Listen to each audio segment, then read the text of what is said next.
तो तुम लोगों से पहले लेबर लॉ पढ़ाने से पहले कुछ 3-4 पॉइंट पूछते हैं, वो हमको बताओ कि लॉ,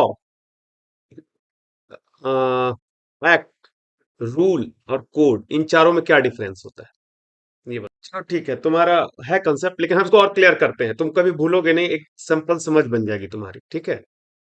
जैसे कि पहले आते हैं हम लोग लॉ पे, ठीक है। ये दिखाई दे रहा है जो लिख रहे हैं? हाँ, ठीक है, तो पहले आते हैं लॉ पे। जैसे कि टॉपिक हुआ, कई तरह का टॉपिक होता है, मतलब सोशल इश्यूज है मान लो, ठीक है, सोशल इशू है, या फिर लेबर से रिलेटेड इशू है, ठीक है, लेबर इशू है, या फिनांस से रिलेटेड इशू है, या फिर कोई और इशू है। तो इन इश्यूज पे तुमको कई तरीके के एक्ट दिखेंगे, ठीक है। जैसे कि मान लो अगर हम बात बात करते हैं सोशल इश्यूज की, तो तुमने पढ़ा होगा SC ST एट्रोसिटीज एक्ट, तुमने पढ़ा होगा डॉरी एक्ट, ये सब सोशल इश्यूज को गाइड करते हैं। तुमने पढ़ा होगा चाइल्ड मैरिज के अगेंस्ट में जो एक्ट है, प्रिवेंशन ऑफ चाइल्ड मैरिज। इस तरह से जो इश्यूज हैं ये सोशल इश्यूज हैं, इनसे रिलेटेड 10 20 25 50 एक्ट हैं। लेबर की बात करें तो तुमने पढ़ा पेमेंट ऑफ वेज एक्ट, तुमने पढ़ा minimum wage act, maternity benefit act, ID act. इस तरह से लेबर से रिलेटेड कई एक्ट है। फिनांस का कई सारा एक्ट है, GST का एक्ट है, इनकम टैक्स का एक्ट है, फिनांस से रिलेटेड एक्ट है। तो किसी जनरल विषय पर जिस पर कई सारे एक्ट बनते हैं, कोई एक स्पेशल टॉपिक ले लेकर के जनरल करके किसी सब्जेक्ट पर एक्ट बनता है, तो वो लॉ हो जाता है। तो हम जैसे कहेंगे सोशल लॉ, तो सोशल से रिलेटेड जितने एक्ट हैं वो उसके अंदर इंक्लूड हो गए। यानी कि this act is the subset of this law.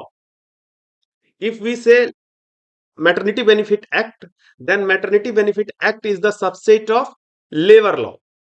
तो लॉ मीन्स कि कोई पर्टिकुलर सब्जेक्ट पर जितने सारे कानून हैं, पर्टिकुलर इश्यूज पर, मुद्दा पर जो भी कानून है, सबको मिला करके हम बोलते हैं लॉ। और उसमें फिर यदि कोई स्पेसिफिक पॉइंट पे हमने नियम बनाया, तो वो हो गया एक्ट हमारा। जैसे हमने मैटरनिटी को लेकर के बनाया, तो वो हो गया एक्ट। तो एक्ट का वही है कि जो लॉ भी लेजिस्लेशन पास करेगा। लॉ क्या हो गया, एक तरह से collection of different acts related with similar topics या similar issues, either labor, finance, social, either we can say for weaker section, etc. तो एक्ट जो होता है वो स्पेसिफिक हो जाएगा। अब लेबर लॉ हो गया, तो लेबर लॉ में लेबर से रिलेटेड सारे एक्ट आ गए। अब उसमें फिर लेबर लॉ में कई सारे एक्ट हैं। अब अगर हम वेज से रिलेटेड एक्ट बना दिया, तो बोला payment of wage act, minimum wage act, equal remuneration act. अगर हमने मैटरनिटी बेनिफिट का एक्ट बनाया, तो maternity benefit act. Social security से रिलेटेड एक्ट बनाया, बोला पेमेंट ऑफ ग्रेचुटी एक्ट बना दिया हमने, unorganised worker social security act बना दिया, कई सारा। तो एक्ट एक स्पेसिफिक विषय को लेकर के बनाया जाएगा with in the law for social issues या लेबर इश्यूज या जो भी इश्यूज। और रूल जो होता है वो उस एक्ट को गवर्न करने के लिए होता है। कोई भी रूल जो होता है वो किसी न किसी एक्ट को कैसे हम इंप्लीमेंट करेंगे उसके लिए बनाया जाता है। तो जैसे कि मान लो हमने बनाया पेमेंट ऑफ वेज एक्ट, तो कॉन्स्टिट्यूशन में एक्ट बनाने का क्या तरीका है, तुम लोग जानते होंगे कि एक्ट बनाने का सिंपल सा तरीका है कि पहले तो एक ड्राफ्ट बनता है, उसको हम लोग बोलते हैं विधेयक, ठीक है, बिल। और फिर उस बिल को हम लोग ले जाते हैं असेंबली में। जैसे स्टेट है तो स्टेट लेजिस्लेटिव असेंबली होता है, ठीक है। और फिर अगर सेंटर है तो सेंटर में फिर अपना उसका संसद जो है, पार्लियामेंट है, तो उसमें जाएगा। किसका एक्ट है? एक्ट जो होते हैं या जो भी एक्ट बनते हैं, वो तुमको बेसिकली दो तरह के होते हैं। एक होता है स्टेट बनाता है एक्ट, और एक होता है सेंट्रल बनता है, ठीक है। और कई बार ऐसा होता है, अब इस जो स्टेट एक्ट बनाता है, तो स्टेट ही उसको इम्प्लीमेंट भी करता है। क्योंकि हम लोग जानते हैं कि हमारा जो कॉन्स्टिट्यूशन है उसमें 3 अलग अलग लिस्ट है। बताओ कौन कौन सी लिस्ट है? Very good. कितना सब्जेक्ट है यूनियन लिस्ट में?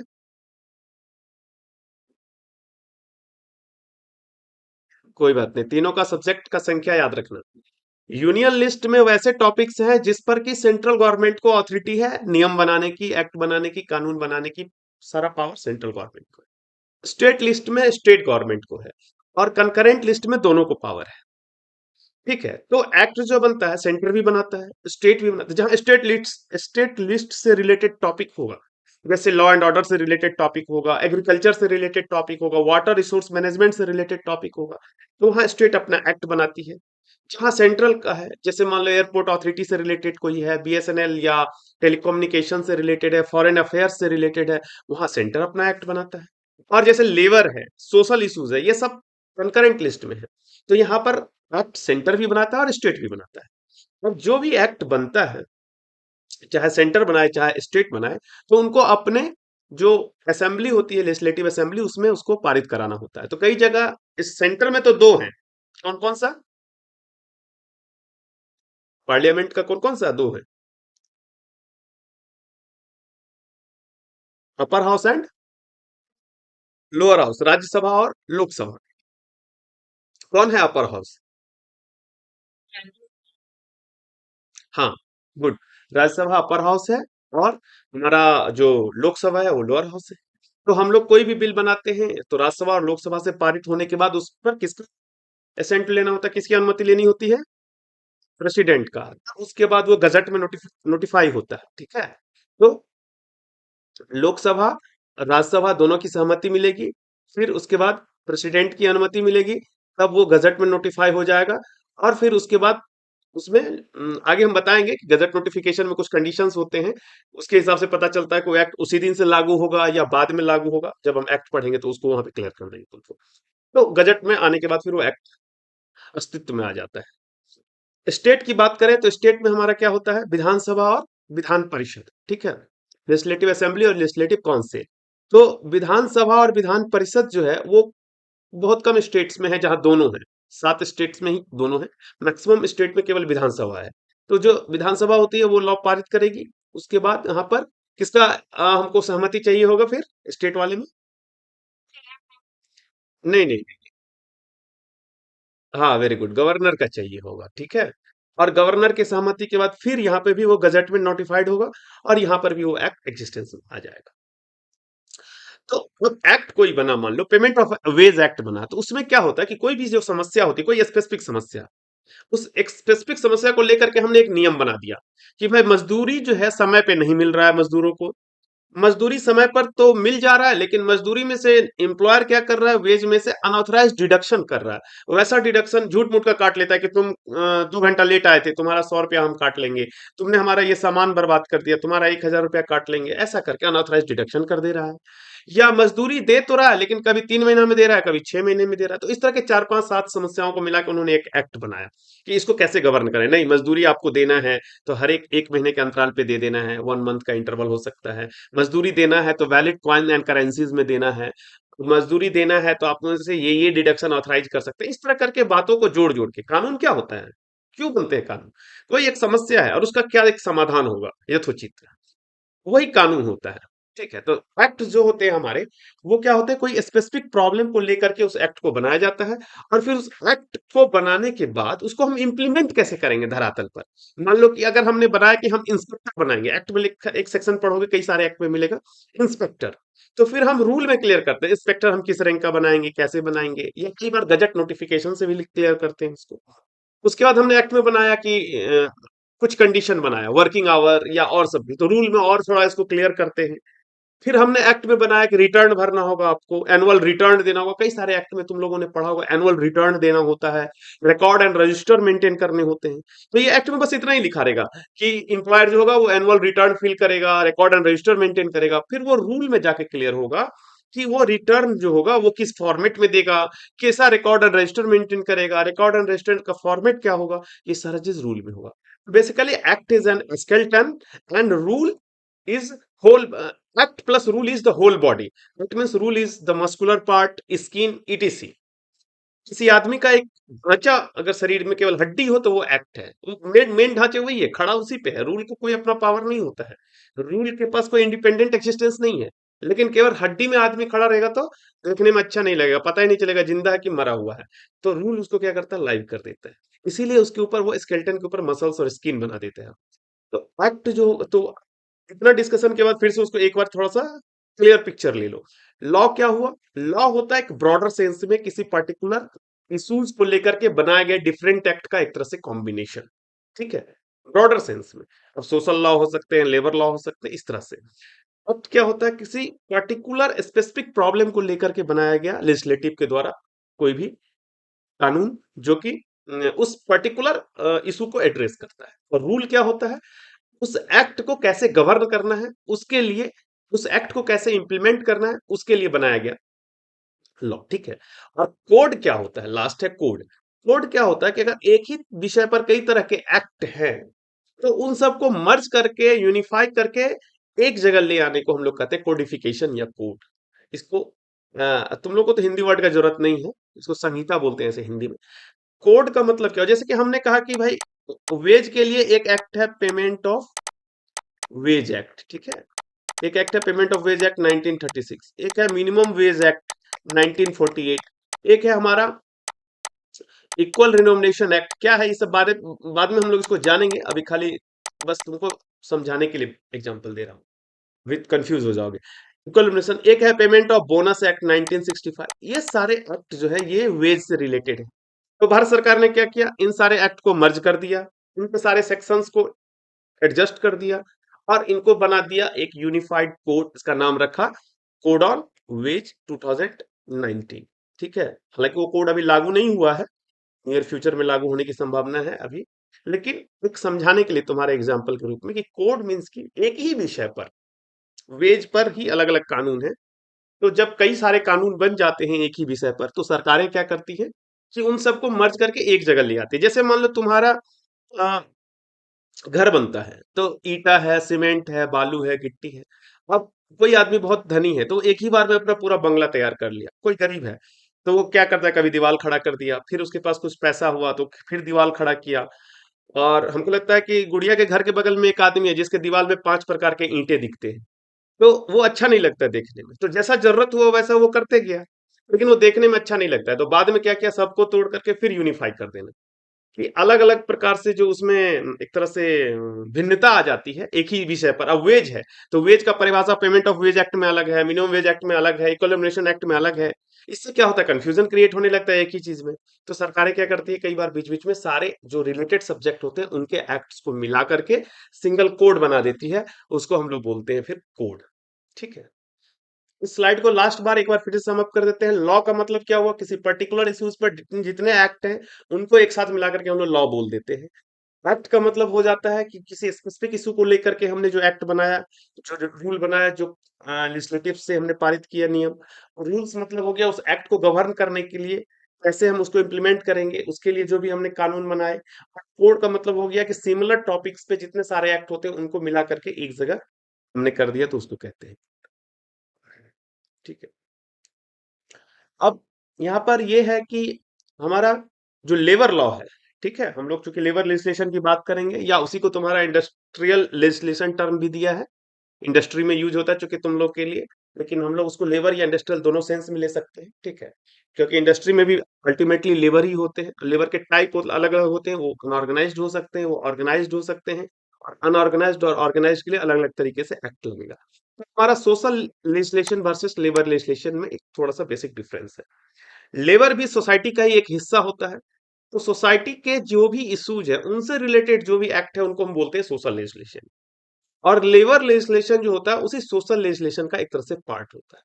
तो हम लोग यहाँ पर सोशल लेजिस्लेशन का सबसेट मानते हैं लेबर लेजिस्लेशन को। Labour legislation is the part of a social legislation. ठीक है। तो लेबर लॉ या लेबर लेजिस्लेशन क्या है, social legislation whose objective is related to the economic and social progress of worker. हमारा इसका ऑब्जेक्टिव क्या है, हम क्यों बनाते हैं लेबर लॉ। एक सिंपल सी समझ होगी, कॉमन सेंस भी होगा, तो हम ये कहेंगे भाई लेबर लॉ इसलिए बना हुआ है कि लेबर को सुरक्षा मिले, प्रोटेक्शन मिले। तो किससे प्रोटेक्शन मिले, कोई उसका मर्डर कर रहा है, मर्डर करेगा तो आईपीसी लगाएंगे, सीआरपीसी लगाएंगे। यहाँ पे प्रोटेक्शन की बात करेंगे, सुरक्षा की बात करेंगे, तो किस बात के लिए, एम्प्लॉयर का एक्सप्लॉयटेशन। एम्प्लॉयर का एक्सप्लॉयटेशन नहीं हो मीन्स उसको वेज नहीं मिल रहा हो, इकोनॉमिक वाली बात होगी, या उसको सेफ्टी सिक्योरिटी का फॉलो जो होना चाहिए, नहीं तो उसका जान जा सकता है, ये सारी चीजों को लेकर के। तो इसीलिए कहा जाता है कि उसका इकोनॉमिक और सोशल प्रोग्रेस के लिए हम लोग जो है सो जो लेजिस्लेशन लाते हैं, तो उसको हम लोग लेबर लेजिस्लेशन कहते हैं। बेन है, बहुत फेमस सोशलिस्ट थे, उन्होंने कहा कि labour legislation deals with employment and unemployment, wage, working conditions, social security and labour welfare of industrial employed person. देखो यहाँ क्लियर कर दिया क्या क्या टॉपिक बेसिकली वो डील करते हैं लेबर लॉ में। एम्प्लॉयमेंट, उसको रोजगार कैसे मिले। अब जब सरकार, अब तुमको ये समझना है कि सरकार अगर कोई नियम बना रही है जिससे कि एम्प्लॉयमेंट जनरेट हो, बढ़ रहा है, तो समझ लो कि वो नियम कहीं ना कहीं लेबर लॉ से रिलेटेड जुड़ा होगा। क्योंकि एक तो जो भी वर्कर्स होते हैं उनके टाइप होते हैं अपने, गवर्नमेंट एम्प्लॉय अलग हो सकते हैं, प्राइवेट सेक्टर में जो भी वर्क करते हैं वो कहीं ना कहीं लेबर लॉ से इंक्लूड हो जाते हैं। कोई भी, इवन तुम को लगता होगा कि हम वकील बनेंगे, एलएलबी करेंगे और एक प्राइवेट फॉर्म से जुड़ेंगे, ठीक है, तो तुम भी कहीं ना कहीं हमारे लेबर लॉ के दायरे में आ जाओगे। ठीक है, अलग बात है कि फिर उसमें अलग अलग कंडीशन आगे एक्ट के हिसाब से हम लोग पढ़ेंगे कि कहीं वेज सेलिंग लगा हुआ है, कहीं कोई और कॉन्सेप्ट लगा हुआ है। लेकिन हो सकता है कि कोई कंडीशन ऐसा भी लग जाए जहां तुम्हारा भी मामला, अगर एज ए प्राइवेट फॉर्म में तुम काम कर रहे हो और पेमेंट नहीं दिया, तो हो सकता है लेबर लॉ में आ जाए। तुमको लग रहा है हम लेबर कैसे हो गए, अरे हम तो एलएलबी का डिग्री किए हुए हैं, 5 साल का कोर्स किए हुए हैं। तो ये तुम्हारे मन में सोचने की बात है। लेबर मतलब ये नहीं होता है कि जो माथे पे ईंटा का टोकरी लेकर के चल रहा है या रोड पे झाड़ू लगा रहा है वही लेबर। लेबर का श्रम का मीनिंग ये है कि जो भी मेहनत कर रहा है, वर्क कर रहा है, ठीक है। ये तुमको या हमको लगता है कि जो निचले कैटेगरी का आदमी है उसको हम लेबर कहते हैं। हाँ, लेबर हम भी हैं, लेबर तुम भी हो, हर कोई लेबर है। तो यहाँ पर अनएम्प्लॉयमेंट, एम्प्लॉयमेंट से रिलेटेड जो भी नियम बनेंगे, वेज से रिलेटेड जो नियम बनेंगे, लेजिस्लेशन बनेंगे, या वेज का प्रोटेक्शन हमको करना, उनका वर्किंग कंडीशन, मतलब अब मान लो कि अगर हम किसी से काम करवा रहे हैं, तो वर्किंग कंडीशन ऐसा होना चाहिए कि वो ह्यूमन के लिए सही हो काम करने से। जैसे कि मान लो टेम्परेचर बहुत ज्यादा हो उस जगह का, तो वो काम नहीं कर पाएगा। और अगर मान लो वर्क का नेचर ही ऐसा है कि टेम्परेचर बहुत ज्यादा रखना है, तो हम उसको ऐसा प्रोटेक्शन दें, ऐसा सूट दें, ऐसा कपड़ा दें, ऐसा कूलेंट दें जिससे उसके बॉडी टेम्परेचर मेंटेन रहे। अगर मान लो वहां पे लाइट ही नहीं, अंधेरा है, तो कैसे काम करेगा, लाइट होना चाहिए, लैट्रिन यूरिनल्स होना चाहिए कहीं भी वो काम कर रहा है। तो वर्किंग कंडीशन में और भी बातें आती है, आगे हम लोग देखेंगे। सोशल सिक्योरिटी की बात करते हैं, भाई वो अगर बूढ़ा हो गया, 60 साल का हो गया, रिटायर हो गया, तो अब क्या करे, काम तो करने के लायक रहा नहीं, तो अब भीख भीख नहीं ना मांगेगा, उसको पेंशन का स्कीम होना चाहिए। उसको अगर मान लो कि डिसेबलमेंट हो गया, एक्सीडेंट हो गया आपकी फैक्ट्री में, उसका पैर कट गया, हाथ कट गया, वो काम नहीं कर सकता, तो वो क्या करे, इस केसेस में उसके लिए क्या व्यवस्था है। तो ये सारी चीजें जो होती है सोशल सिक्योरिटी में। लेबर वेलफेयर की बात करते हैं, उसके लिए कई तरह की स्कीम चलाते हैं, मान लो उसके बच्चों की पढ़ाई के लिए, मान लो उसके बच्चों की शादी के लिए, क्योंकि वो ऐसा वर्ग है जिसके पास आय का स्रोत कम है या अस्थिर है। अनऑर्गेनाइज्ड वर्कर की अगर हम बात करें, ऑर्गेनाइज्ड भी है तो हो सकता है कम वेज हो उसके, तो उसके प्रोटेक्शन के लिए कई तरह के लेबर वेलफेयर की बातें करते हैं। तो ये सारी चीजों को मिला करके हम लोग लेबर लेजिस्लेशन में डील करते हैं। So labour law solves the problem of person by considering them as a worker, and their objective is to control labour problem and prevent exploitation. ठीक है, जो बेसिक कॉन्सेप्ट है या बेसिक ऑब्जेक्टिव है labour law का क्या है, हमको एक्सप्लॉइटेशन रोकना है उस वर्कर का, उस लेबर का। एम्प्लॉयर उसको ज्यादा से ज्यादा एक्सप्लॉइट करने का कोशिश करेगा, क्योंकि ये जो लेबर का जो काम होता है, वर्कर का जो काम होता है, इसमें जो एम्प्लॉयर है वो ज्यादा से ज्यादा बेनिफिट कमाना चाहता है, उसको चाहिए ज्यादा से ज्यादा पैसा।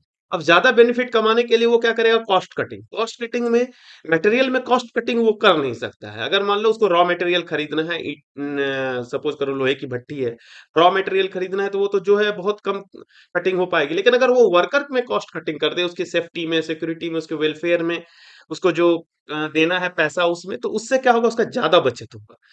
इस एक्सप्लॉइटेशन से बचाने के लिए हम लोग इस लेबर लेजिस्लेशन को डील करते हैं। तो इसमें कई सारी चीजें होती हैं, जैसे वन कि वेज कितना होना चाहिए, लेबर लॉ क्या डिसाइड करता है, कितना क्वांटम ऑफ वेज होना चाहिए, वेज का पेमेंट कैसे होना चाहिए, क्या वेज से डिडक्शन कर सकते हैं लोग, वर्किंग आवर क्या होना चाहिए, रेस्ट इंटरवल क्या हो सकता है, मतलब कि आप काम करें, किसी को काम पे हमने लगा दिया अपने यहाँ और लगातार बेचारा किए जा रहा है 10 घंटे तक, ऐसा नहीं कर सकते हैं। ये इनह्यूमन कंडीशन हो गया, अमानवीय दृष्टिकोण हो गया।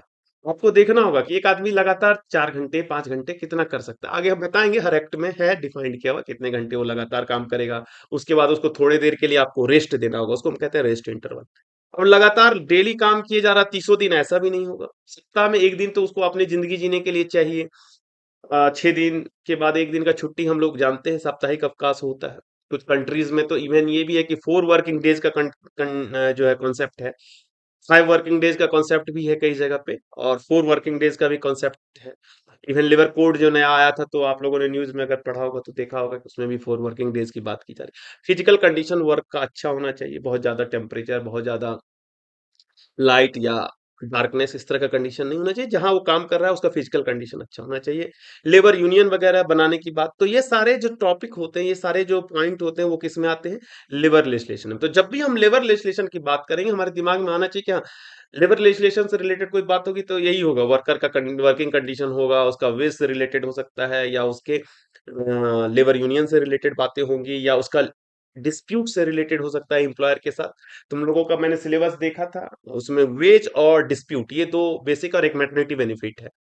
तो वो हम लोग उसको डील करेंगे अलग अलग, जैसे जैसे टॉपिक आते जाएगा। अभी एक बेसिक कॉन्सेप्ट हम लोग को समझना है लेबर लॉ का, ठीक है? क्लियर है यहाँ तक?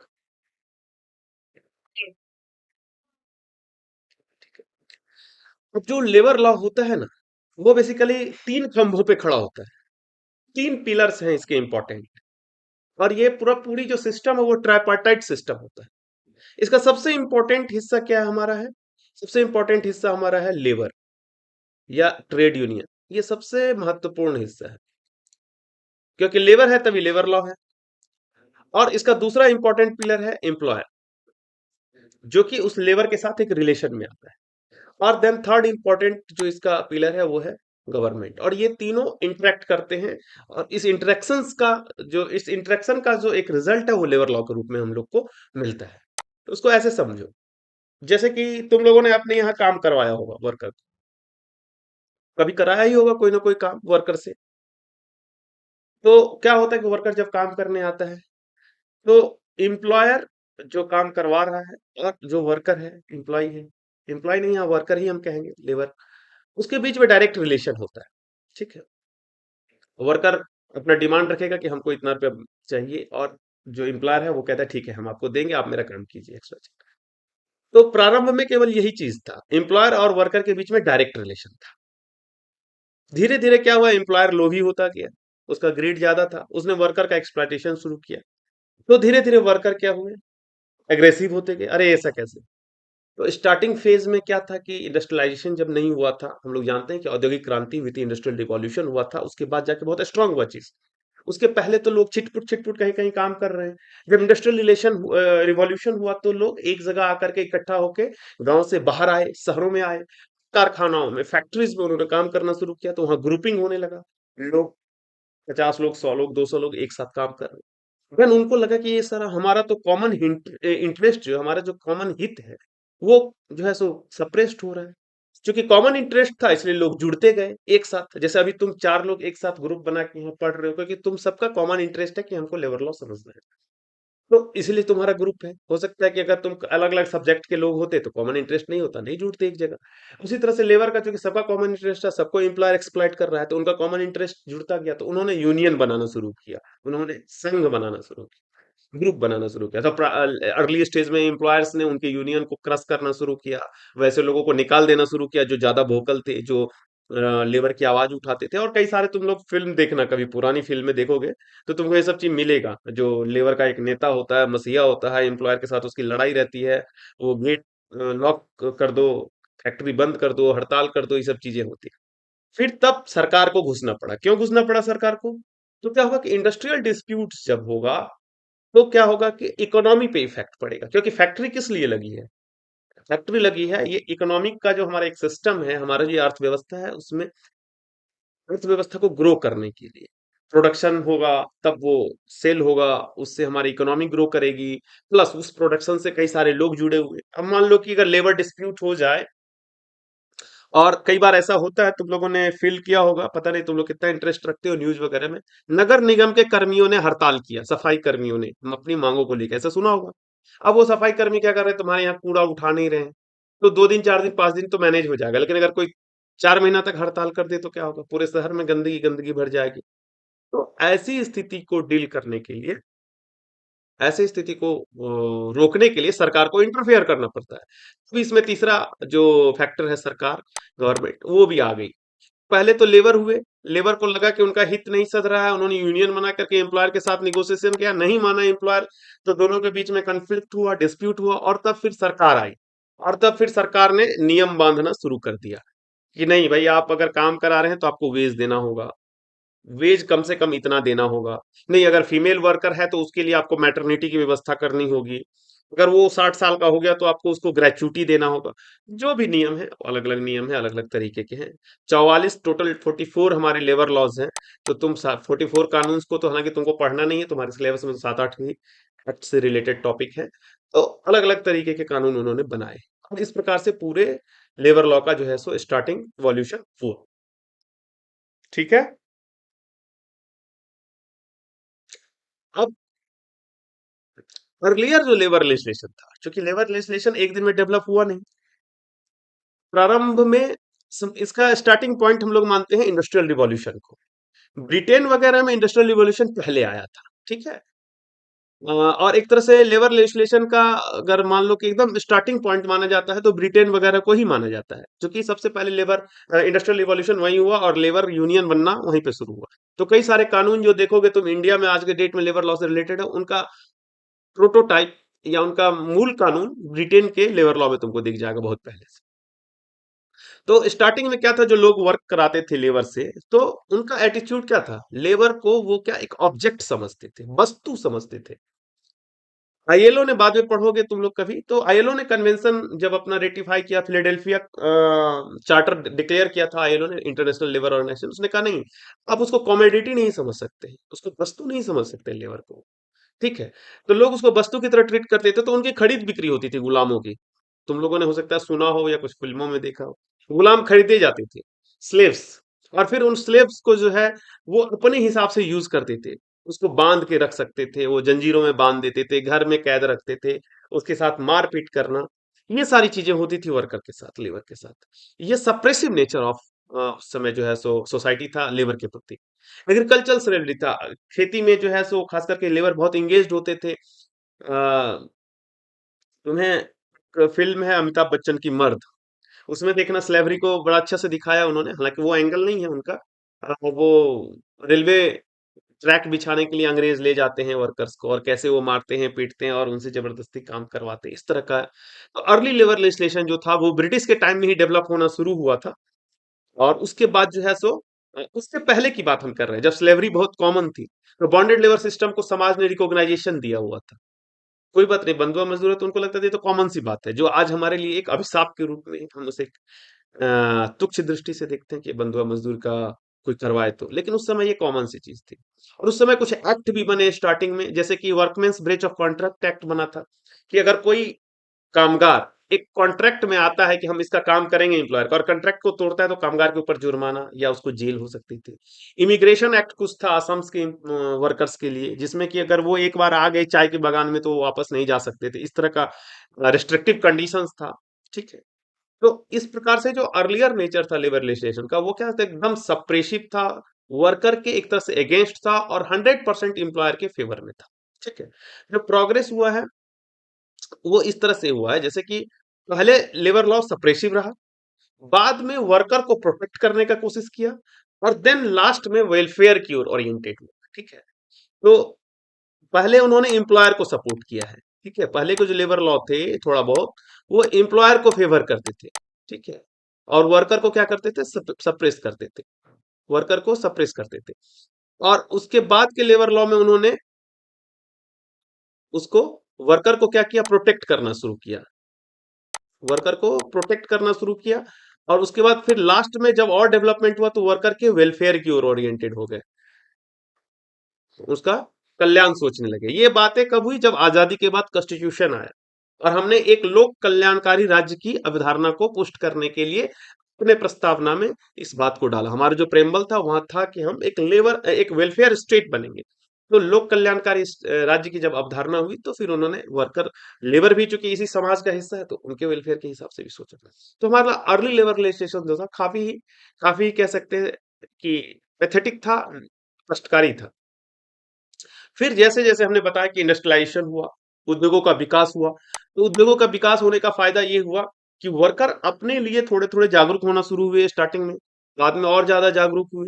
उन्होंने different types of labour union बनाया, मतलब संघ बनाया अपना। और यूनियंस जो होते हैं उनके पास एक पावर होती थी, अगर वो एम्प्लॉयर नहीं माने उनकी बात तो वो कंप्लीट काम बंद कर सकते हैं, एम्प्लॉयर का लॉस हो सकता है। एम्प्लॉयर भी इस बात को समझा समय के साथ कि नहीं, लेबर के साथ अगर हम अच्छा व्यवहार रखेंगे तो लेबर हमारे लिए ज्यादा प्रोडक्टिव होगा। क्योंकि अगर तुम्हारे मम्मी पापा तुमको हमेशा पीटते रहेंगे तो तुम ज्यादा अच्छा पढ़ाई नहीं करोगे। अगर मम्मी पापा थोड़ा प्यार भी करेंगे, थोड़ा डांटेंगे भी, मिला जुला के चलेगा तो पढ़ाई अच्छा कर पाओगे। तो ये बात सब जगह लागू होती है कि अगर आप किसी को हमेशा सप्रेस करेंगे, हमेशा परेशान करेंगे, तो वो प्रोडक्टिविटी जो होती है उसकी वो खराब हो जाती है। तो यहाँ लेबर यूनियंस जब मजबूत होने लगे, उन्होंने एम्प्लॉयर के साथ बार्गेनिंग शुरू किया, उसको हम लोग कहते हैं कलेक्टिव बार्गेनिंग। तो उन्होंने कलेक्टिव बार्गेनिंग शुरू किया। सिमिलरली उसी समय में सोशलिस्ट आइडियोलॉजी, जो समाजवाद का कॉन्सेप्ट है, समाजवाद का कॉन्सेप्ट तुम लोगों ने संभवतः पढ़ा होगा अपने 9th 10th वगैरह में। तो सोशलिस्ट आइडियोलॉजी था जहां पर कि श्रम का महत्व दिया जाता था। इसमें बहुत एक फेमस नाम आता है कार्ल मार्क्स का। तो उनका आइडियोलॉजी जो है सो बहुत इंपॉर्टेंट है। उन्होंने कन्फ्लिक्ट को इम्पोर्टेंट इम्पोर्टेंट बताया लेबर के वेलफेयर के लिए। उन्होंने कहा कि जब तक संघर्ष नहीं होगा तब तक श्रमिकों को उनका अधिकार नहीं मिलेगा। और श्रम की महत्ता को, लेबर के इंपॉर्टेंस को बताते हुए उन्होंने कहा कि अपने राइट के लिए लेबर को यूनाइट होना पड़ेगा और एम्प्लॉयर के अगेंस्ट में उनको आवाज उठाना होगा। तो ये सोशलिस्ट आइडियोलॉजी जो था। और उसके बाद उन्होंने ये भी कहा कि ये जो हमारा स्टेट है, उसका दायित्व है कि हर किसी को जो भी हमारे रिसोर्सेज है उसमें इंपॉर्टेंस जो है मिले। हाँ, हेलो। हाँ, करते हैं, तुमको 5 मिनट रुको। तो हर किसी को जो है सो वो इम्पोर्टेंस मिले, हर किसी को महत्व मिले, और जो रिसोर्सेज है उसमें हर किसी को उसका हिस्सा मिले। कंसंट्रेशन ऑफ वेल्थ नहीं हो, जो धन का केंद्रीकरण हो जाता है। जो अमीर लोग होते हैं वही ज्यादा से ज्यादा पैसा कमाते जाते हैं, और फिर वो ज्यादा नए तरीके के बिजनेस में इन्वॉल्व होते हैं और ज्यादा कमाते हैं और वेल्थ को कंसंट्रेट कर देते हैं अपनी तरफ। जो गरीब होते हैं वो दिनों दिन और गरीब हो जाते हैं, और एक खाई आ जाती है समाज में, एक गैप हो जाता है समाज में। ठीक है, तो ये कंसंट्रेशन ऑफ वेल्थ नहीं हो, ये सारा सोशलिस्ट आइडियोलॉजी है। इसको अगर तुमने पढ़ा हो और नहीं पढ़ा हो तो एक बेसिक बात यही सब है उसकी। उसके अलावा पॉलिटिकल फ्रीडम और इक्वालिटी की बात हर एक देश में होने लगी धीरे धीरे, सबके कॉन्स्टिट्यूशन बने। प्रारंभ में हम लोग जानते हैं कई सारे देश गुलाम थे, तो क्या था, उनका अपना कोई पॉलिटिकल फ्रीडम नहीं था। वो अपने लिए सोच भी नहीं पाते। हमारे ही देश की बात करो, हम लोग ब्रिटिश के अंदर में थे, तो जो ब्रिटिश हमारे लिए नियम बनाते हम उसी के हिसाब से चलते धीरे धीरे। लेकिन जब हम आजाद हुए तो अपना पॉलिटिकल फ्रीडम हुआ, हमने समानता की बात की, हमने सभी को वोटिंग राइट्स दिया। ये भी बहुत इंपॉर्टेंट रोल प्ले करता है। आज के डेट में कोई भी आदमी, जैसे किसान आंदोलन हो रहा है तुम देखोगे, इसके पहले भी हुआ था, किसानों ने 3 बिल के खिलाफ में जो है, 3 बिल नहीं बल्कि वो तो एक्ट हो चुका था, उसके खिलाफ उन्होंने प्रदर्शन किया और लास्ट में सरकार झुक गई और उसने उसको मान लिया और उन्होंने उसको वापस ले लिया। अभी 4 के 4 लेबर कोड हमारे सरकार के द्वारा बनाए गए हैं, लेकिन कहीं ना कहीं इस बात का डर है कि लेबर यूनियन जो है इसको विरोध करेंगे, वो इसको इम्प्लीमेंट नहीं कर रही है। तो ये जो है वोटिंग राइट्स, ये बहुत पावरफुल प्ले रोल प्ले करता है डेमोक्रेसी में। तो वोटिंग राइट्स ने भी मॉडर्न लेबर लेबर लेजिस्लेशन को बनाने के लिए और लेबर वेलफेयर ओरिएंटेड लेजिस्लेशन को बनाने के लिए अपना जो है सो इम्पैक्ट डाला। ह्यूमन वैल्यू का जो इंपॉर्टेंस है, हम लोग नेशनल ह्यूमन राइट कमीशन वगैरह जैसे बनाए हुए हैं। तो ह्यूमन वैल्यू का इंपॉर्टेंस प्लस इंटरनेशनल भी है। तो ये सब जो है सो ह्यूमन वैल्यू के इंपॉर्टेंस को बढ़ाने के लिए भी उनको देखना पड़ा कि भाई लेबर भी एक हमारा समाज का अंग है, उसका महत्व कैसे बना रहे, उसकी गरिमा, उसकी प्रतिष्ठा, उसकी डिग्निटी को हम मेंटेन करें। इंटरनेशनल लेबर ऑर्गेनाइजेशन ये बहुत ही इंपॉर्टेंट ऑर्गेनाइजेशन है लेबर के मामले में, और ये पूरे वर्ल्ड के अफेयर्स को देखता है। इसका जो इस्टेब्लिशमेंट है वो बहुत ही मेजर रोल प्ले किया। इसने कई सारे श्रम कानूनों को बनाने के लिए जो है रास्ता खोला। सिफारिशें की, कन्वेंशन एंड रिकमेंडेशंस इनके होते हैं। हम लोग आगे समझेंगे कि क्या कन्वेंशन और रिकमेंडेशन होता है। उसके अलावा कॉन्स्टिट्यूशन ऑफ इंडिया, भारत का जो संविधान है, उसने भी जो है सो लेबर लेजिस्लेशन के लिए जो है सो रास्ता खोला। और उसने अपने प्रेम्बल में और अपने आर्टिकल्स में कई सारी ऐसे बातों का उल्लेख किया जो ये बताता है कि लेबर लेजिस्लेशन क्यों इंपॉर्टेंट है और सरकारों को उनके दिशा में क्या काम करना है। ठीक है, आज हम लोग चूंकि लेट भी हो गए थे तो इस क्लास को यहीं तक रखते हैं। अगले क्लास में हम तुमको ये बताएंगे कि डिफरेंट डिफरेंट समय में जो है लेबर लॉ कैसे डेवलप हुआ है। हिस्ट्री ऑफ लेबर लॉ जो तुम्हारा एक टॉपिक भी है, इसको हम लोग अगले क्लास में डील करेंगे।